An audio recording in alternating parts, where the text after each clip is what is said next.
Welcome to Q&A, Social Security Disability Today.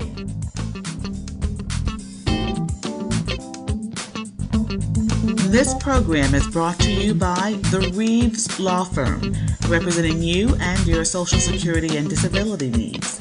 If you have a problem or questions regarding Social Security and disability, call attorney Anthony Reeves.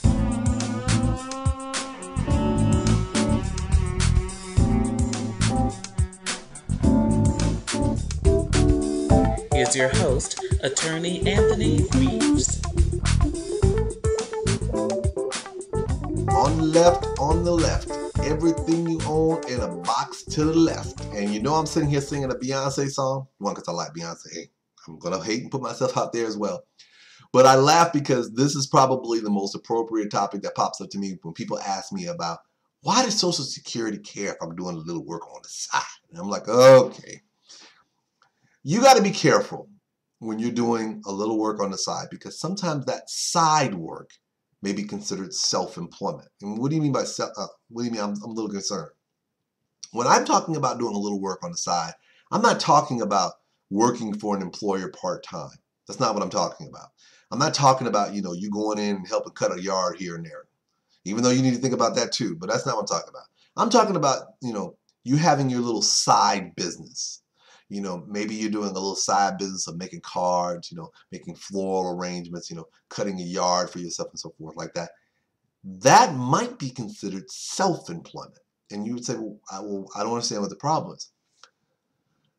Self-employment is tricky because with self-employment, you are doing more things than what's normally expected as being a regular employee in a regular workplace. Now you'd say, I don't get it. Well, let's take an example. Let's say, for instance, that your job normally is a fast food worker. Okay, so what would you expect a fast food worker to do if you're working a grill? That's right. You're coming in. If you're working, let's say your whole responsibility is just the grill. That means you do food prep work. That means you're taking the fries or whatever the case may be. You're preparing it, you're frying it, and so forth. Basically, a couple of step process, but you're doing the same thing over and over again. Now, let's say now you got a little side business where you're cutting grass. Let's analyze all the stuff that is involved. Now, what you're thinking is, all I'm doing is pushing grass, cutting grass, that's it. No, not just it. I'm like, my first question to you is, who you cutting grass for? Well, this person is somebody I know that I used to work with, and they've been looking at somebody who could detail the law, and I offered to do so. You know what that's called? It's called marketing. So you market your skill set. That's one. Who's paying you? They're paying you. How are you ensuring? Who sets the price? Well, I set the price. Two. Okay, so you're responsible for the financial well-being of the organization. Where are you getting the tools from? Well, I went out and purchased them. Purchasing ability. That's three. Okay. Who sets up the parameters for how the yard's going to be cut? Well, the customer does it, but I do it with them. That's four. Okay. Who's cutting the grass? That's me. It's five. Who's collecting money? That's me. Six. And how are you ensuring that this way you're getting more business? Are you talking, well, I'm telling you, if you know somebody else. Seven, back to marketing. I've just mentioned 7 different things. Now, one of them is basically the same thing because you did in the beginning and the end. But the grander scheme of things, that's 7 different things that's happened.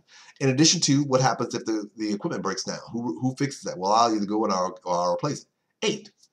All of those little things you do are all skills that you acquire that can be used for other jobs.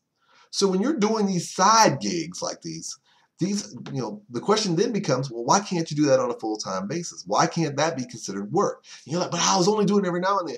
I tell people all the time, am I telling you to sit at home and do nothing? Absolutely not. Because you're going to make more money working than you will from getting disability benefits. But you've got to be mindful of the fact that Social Security is a all or nothing type of thing. They are looking to see if your condition prevents you from doing work. And if you're still doing work like what I've just described to you, why should they not consider that as work that you could do on a regular basis based on your limitations? And sometimes people start scratching, well, I ain't gonna do that ever again. I said, you're missing the point. It's not about you not doing it ever again. You gotta survive. You ain't got no money. I understand. It bees like that. What I'm telling you is this.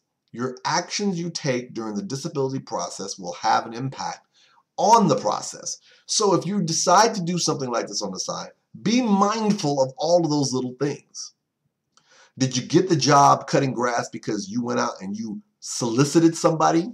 Or was it one of those things where somebody came to you and said, hey, if you cut my grass, I'll give you a few dollars because I know you're struggling? Are you providing your own equipment, or are they providing it for you? Was this a one-time thing, or now are you doing this more than once? Keep all those things in the back of your mind, because those are questions that Social Security is going to want to have answered in order to determine whether or not you are truly disabled.